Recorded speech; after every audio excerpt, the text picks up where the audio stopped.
गुन्हेगारी विश्वातील वाढती लखतता पोलिसांसमोर नवं आव्हान उभं करत आहे. काही क्राईम स्टोरी अंगावर काटा आणणाऱ्या असतात. अशातच जबलपूरमधील मर्डर केसमुळे पोलिसांची दैना उडाल्याचं पाहायला मिळतंय. आपल्या जन्मदात्या पित्याला अन लाडक्या भावाला संपवून एका 16 वर्षाच्या मुलीने बॉयफ्रेंड सोबत पळ काढला होता. गेल्या 2 दिवसांपासून पोलीस त्यांच्या मागावर असले तरी शातीर बॉयफ्रेंडने पोलिसांना नेहमी चकवा दिलाय. अशातच आता जबलपूर डबल मर्डर केसचे धागेदोरे आता पुण्यात सापडत असून पोलिसांनी आपल्या हालचाली वाढवल्याचं समोर येत आहे. पोलिसांनी दिलेल्या माहितीनुसार तरुणीचं अखेरचं लोकेशन पुण्यात सापडलं.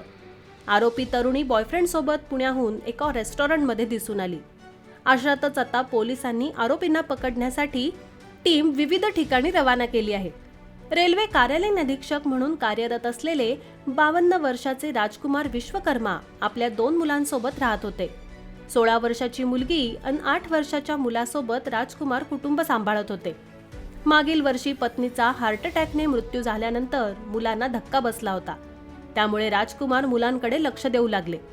जवळच राहणारा मुकुल सिंह हा आरोपी तरुणीला आवडत होता. त्यामुळे त्यांचे प्रेमसंबंध जुळले आणि तरुणी बाप लेकाची हत्या करून बॉयफ्रेंड सोबत पसार झाली.